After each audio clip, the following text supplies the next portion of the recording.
રૂની ગામની બેઠકમાં અનેક આગેવાનોએ નિવેદનો જે છે તે આપ્યા હતા। ઉણ ગામમાં થયેલી બબાલ મામલે કેટલાક આગેવાનો સામે ફરિયાદ દાખલ થઈ હોવાના સમાચાર મળી રહ્યા છે। ભડકાઉ ભાષણને લઈને શીતલ ચૌધરીની ધરપકડ થઈ હોવાની પણ વાત અત્યારે સામે આવી રહી છે। સમાજના લોકો સામે ઉશ્કેરણીજનક જે છે તે નિવેદનો આપ્યા હતા। ફરિયાદ થતા અનેક આગેવાનો જે છે તે ભૂગર્ભમાં ઉતરી ગયા છે। શીતલ ચૌધરી આક્રમક રીતે ભડકાઉ ભાષણ જે છે તે કરતા દેખાયા હતા। 2 વર્ષ પહેલા એક કંકુ ચૌધરી નામની જે દીકરી હતી એમણે મહાદેવ રબારી સાથે લગ્ન કર્યા હતા। તેમને પરત લાવવાની માંગ સાથે ગઈકાલે એ રૂની ગામે એક બેઠક યોજાઈ હતી ને બેઠક બાદ એ ઉણ ગામે એ સમગ્ર ગુજરાતની સમાજ વ્યવસ્થાને હચમચાવતી નાખતી એક બબાલ થઈ। આ ઘટના સામે આવતા જ સમગ્ર ગુજરાતની અંદર એ ચર્ચાઓ તેજ થઈ હતી કે કેમ ચૌધરી સમાજ અને રબારી સમાજ વચ્ચે આ બબાલ થઈ। શીતલ ચૌધરીએ એ રૂની ગામે જે મળેલી બેઠક હતી તેમાં પણ સમાજના યુવાનોને ઉશ્કેરણીજનક ભાષણ આપ્યું હતું અને ત્યારબાદ ઉણ ગામે જે બબાલ થઈ એ બબાલ પહેલા હાઈવે પરના પણ એ દ્રશ્યો સામે આવ્યા હતા જેમાં શીતલ ચૌધરીએ ગાડી ઉપર ઊભા રહીને સમાજના યુવાનોને ઉશ્કેરવાનું કામ કરતા હતા। એવા ભડકાઉ ભાષણ એ શીતલ ચૌધરીના સામે આવ્યા હતા કે શીતલ ચૌધરીની વહેલી સવારે એ ધરપકડ કરવામાં આવી છે જ્યારે અન્ય આગેવાનો જેમની સામે ફરિયાદ નોંધવામાં આવી છે એ તમામ અન્ય આગેવાનો અત્યારે ભૂગર્ભમાં ઉતરી ગયા છે। ગઈકાલની આંતરજ્ઞાતીય લગ્નને લઈને જે બેઠક બાદ ઉણ ગામની અંદર જે બબાલ થઈ અત્યારે સમગ્ર વિસ્તારની અંદર ફફડાટ છે। સામાન્ય લોકોમાં પણ ક્યાંક ને ક્યાંક ભયનો માહોલ છે। હજુ સુધી તમે અમારી ચેનલને સબસ્ક્રાઇબ નથી કરી તો અત્યારે જ ન્યૂઝરૂમ ગુજરાતને સબસ્ક્રાઇબ કરો, ફેસબુક અને ઇન્સ્ટાગ્રામ પર ફોલો કરો।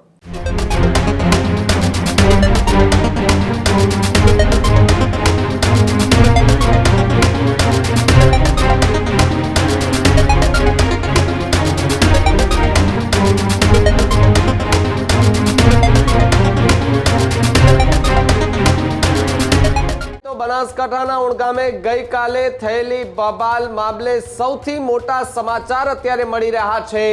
રૂની ગામની બેઠકમાં અનેક આગેવાનોએ નિવેદનો જે છે તે આપ્યા હતા। શીતલ ચૌધરી સહિતના જે મહિલા આગેવાનો છે તે પણ હાજર હતા। ઉણ ગામમાં થયેલી બબાલ મામલે કેટલાક આગેવાનો સામે ફરિયાદ દાખલ થઈ હોવાના સમાચાર મળી રહ્યા છે। ભડકાઉ ભાષણને લઈને શીતલ ચૌધરીની ધરપકડ થઈ હોવાની પણ વાત અત્યારે સામે આવી રહી છે।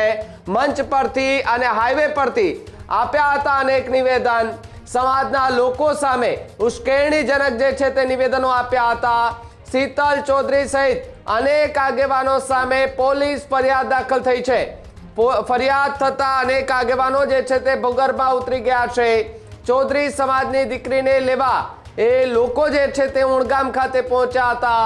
ઉણગામ ખાતે પહોંચ્યાની સાથે જ ત્યાં બબાલ જે છે તે થઈ હતી। એ દરમિયાન પણ શીતલ ચૌધરી આક્રમક રીતે ભડકાઉ ભાષણ જે છે તે કરતા દેખાયા હતા। આ પ્રકારના આરોપો પણ રબારી સમાજના આગેવાનો લગાવતા જોવા મળ્યા હતા કે ત્યાં બેઠકમાં કેટલાક એવા લોકો હતા કે જે સમાજના લોકોને ભડકાવી રહ્યા હતા।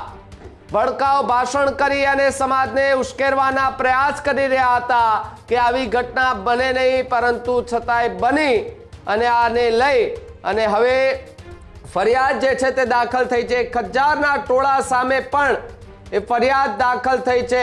આગેવાનો જેટલા એ ધારદાર ભાષણો ભડકાઉ ભાષણો કરી રહ્યા હતા તેમની સામે પણ પોલીસ ફરિયાદ થઈ હોવાની હાલ તો વિગતો જે છે તે ઉત્તર ગુજરાતની સામે આવી રહી છે। ચૌધરી સમાજનું એ સંમેલન બાદ ઉણગામ ખાતે જે રૂની ગામે સંમેલન મળે, સંમેલનમાંથી ગાડીઓનો કાફલો એ સીધો જ ઉણગામ ખાતે જાય અને ઉણગામ ખાતે પહોંચતાની સાથે ત્યાં બબાલના દ્રશ્યો પણ જે છે તે જોવા મળ્યા હતા। પોલીસે ટીયર ગેસ છોડવાના પ્રયાસ જે છે તે કરી અને લોકોના ટોળા ત્યાંથી એ અલગ કરવાના પ્રયાસ જે છે તે કર્યા હતા। છતાં પણ લોકોના ટોળા ત્યાં જે છે તે ઘસી આવતા હતા। ત્યારે ન્યૂઝરૂમથી ઉમંગ મારી સાથે જોડાયા છે। ઉમંગ, જે રીતે ગઈકાલે ચૌધરી સમાજની બેઠક બાદ ઉણગામમાં જે બબાલ અને બબાલમાં જેટલા લોકો ધારદાર ઉશ્કેરણીજનક ભાષણો કરી રહ્યા હતા તેમની સામે પોલીસ ફરિયાદ થઈ છે। ને એક વિગત કે શીતલ જે ચૌધરી છે એમની ધરપકડ થઈ હોવાની વિગતો હાલ પ્રાપ્ત થઈ રહી છે।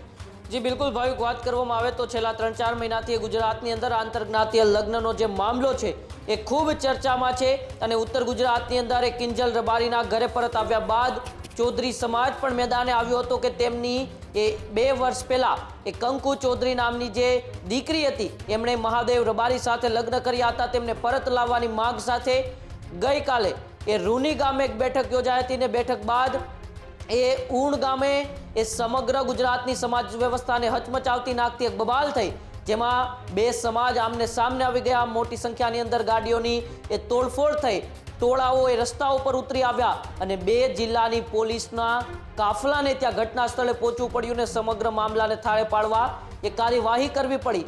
આ ઘટના સામે આવતા જ સમગ્ર ગુજરાતની અંદર એ ચર્ચાઓ તેજ થઈ હતી કે કેમ ચૌધરી સમાજ અને રબારી સમાજ વચ્ચે આ બબાલ થઈ. ત્યારે એક બાદ એક દ્રશ્યો સામે આવ્યા, એક બાદ એક નિવેદનો સામે આવ્યા.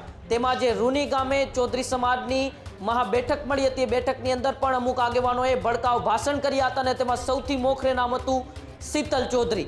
શીતલ ચૌધરીએ એ રૂની ગામે જે મળેલી બેઠક હતી તેમાં પણ સમાજના યુવાનોને ઉશ્કેરણીજનક ભાષણ આપ્યું હતું અને ત્યારબાદ ઊણ ગામે જે બબાલ થઈ એ બબાલ પહેલા હાઈવે પરના પણ એ દ્રશ્યો સામે આવ્યા હતા, જેમાં શીતલ ચૌધરીએ ગાડી ઉપર ઊભા રહીને સમાજના યુવાનોને ઉશ્કેરવાનું કામ કરતા હતા. એવા ભડકાઉ ભાષણ એ શીતલ ચૌધરીના સામે આવ્યા હતા. ત્યારે ગઈકાલે મોડી રાત્રે શીતલ ચૌધરી સામે એ ફરિયાદો નોંધાઈ હતી. અન્ય આગેવાનો સામે પણ અત્યારે ફરિયાદો નોંધાઈ છે, પરંતુ સૂત્રો પાસેથી ભાવિક અત્યારે એવી માહિતી પ્રાપ્ત થઈ રહી છે કે શીતલ ચૌધરીની વહેલી સવારે એ ધરપકડ કરવામાં આવી છે, જ્યારે અન્ય આગેવાનો જેમની સામે ફરિયાદ નોંધવામાં આવી છે એ તમામ અન્ય આગેવાનો અત્યારે ભૂગર્ભમાં ઉતરી ગયા છે. એમાં ઘણા આગેવાનોના નામ છે, પછી રમેશ ચૌધરી હોય, દિલુ ચૌધરી હોય કે અન્ય કોઈ આગેવાનો હોય, જેમના ઉપર આરોપો છે કે તેમણે એ રૂની ગામની મહાબેઠકની અંદર ભડકાઉ ભાષણ કર્યા હતા, સમાજના યુવાનોને ઉશ્કેરવાનું કામ કર્યું હતું. પરંતુ તેમાં સૌથી મોખરે નામે શીતલ ચૌધરીનું હતું, કારણ કે શીતલ ચૌધરીએ એ ઊણ ગામની બબાલ પહેલા પણ હાઈવે પર ઊભા રહીને સમાજના યુવાનોને ઉશ્કેરવાનું, સમાજના યુવાનોને એ ભડકાવાનું અને આ ગુજરાતની શાંતિવાળી સમાજ વ્યવસ્થાને ક્યાંક ને ક્યાંક દોડવાના જે ભાષણો કર્યા હતા, જે નિવેદનો આપ્યા હતા, તેને લઈને હવે ગુજરાત પોલીસ અને સાથે સાથે એ બનાસકાંઠા અને વાવ થરાદની જિલ્લા પોલીસ અને ત્યાંના રેન્જ આઈજીથી લઈને તમામ પોલીસ અધિકારીઓએ તપાસના આદેશ ગઈકાલે જ આપી દીધા હતા અને અત્યારે સૂત્રો પાસેથી એવી માહિતી મળી રહી છે કે શીતલ ચૌધરીની ધરપકડ થઈ ચૂકી છે. હજુ પણ આજે આખા દિવસ દરમિયાન જેટલા પણ અન્ય આગેવાનો હતા જેમણે સમાજના યુવાનોને ભડકાવવાનું કામ કર્યું હતું, ઉશ્કેરવાનું કામ કર્યું હતું ને ગુજરાતની આ શાંતિવાળી સમાજ વ્યવસ્થાને દોડવાનું કામ કર્યું હતું, એ તમામ આગેવાનોની ધરપકડ થઈ શકે તેવી સંભાવનાઓ ભાવિક અત્યારે વ્યક્ત કરવામાં આવી રહી છે. બિલકુલ, જે રીતે ઉમંગ આખી ઘટના બની, ઘટનામાં પણ જે 1000થી વધારે જે લોકોનું ટોળું હતું તેની સામે પણ ફરિયાદ જે છે તે દાખલ કરવામાં આવી છે અને જે પ્રમાણે હાલ કયા પ્રકારનો માહોલ અત્યારે જોવા મળી રહ્યો છે, શું ત્યાંથી વિગતવાર પ્રાપ્ત થઈ રહી છે? કરવામાં આવે તો ગઈકાલની ઊન ગામની બબાલ બાદ મોટી સંખ્યાની અંદર બનાસકાંઠા પોલીસની સાથે સાથે વાવ થરાદ જિલ્લાની પોલીસ પણ એ ઘટના સ્થળે પહોંચી ગઈ હતી. ગઈકાલે એ બપોર પછી જ એ સમગ્ર ઊણ ગામે પોલીસ છાવણીમાં ફેરવાઈ ગયું હતું. મોડી રાતના દ્રશ્યો પણ આપણે સોશિયલ મીડિયા ઉપર એ વાયરલ થઈ રહ્યા હતા, જેમાં ઊણ ગામમાં એ સંપૂર્ણ રીતે સન્નાટો જોવા મળી રહ્યો હતો.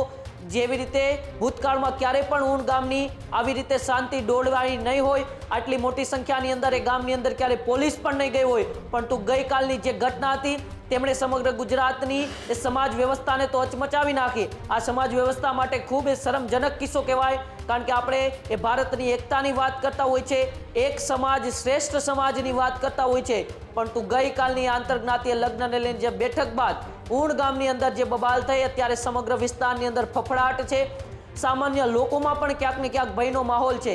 એક નાનકડા ગામની એ શાંતિ દોડવાનો પ્રયાસ ગઈકાલે જે થયો હતો તેને લઈને અત્યારે એ ગામની અંદર સંપૂર્ણ રીતે ભાવિક સન્નાટો જોવા મળી રહ્યો છે. આસપાસના વિસ્તારો જ્યાં રબારી સમાજનું પણ પ્રભુત્વ છે, જ્યાં ચૌધરી સમાજનું પણ પ્રભુત્વ છે, ભૂતકાળ હજારો વર્ષોથી બંને સમાજો ત્યાં સાથે હળીમળીને રહેતા આવે છે, પરંતુ ક્યાંક ને ક્યાંક ગઈકાલની ઘટનાને લઈને આ બંને સમાજો વચ્ચે અમુક આગેવાનોએ જે ઉશ્કેરણીજનક ભાષણ કર્યા, જે ભડકાઉ ભાષણ કર્યા, તેનાથી આ બબાલ થઈ હતી અને વર્ગ વિગ્રહ ઊભા થયા છે. પણ તો ત્યારે પોલીસે સમગ્ર મામલેને ગઈકાલથી જ હાથમાં લીધો હતો, થાળે પાડી દીધો છે. ઊણ ગામ અને આસપાસનો જે વિસ્તાર છે એ વિસ્તારમાં પણ અત્યારે શાંતિપૂર્ણ માહોલ જોવા મળી રહ્યો છે. બિલકુલ બિલકુલ, આભાર ઉમંગ, જોડાવા બદલ અને માહિતી બદલ.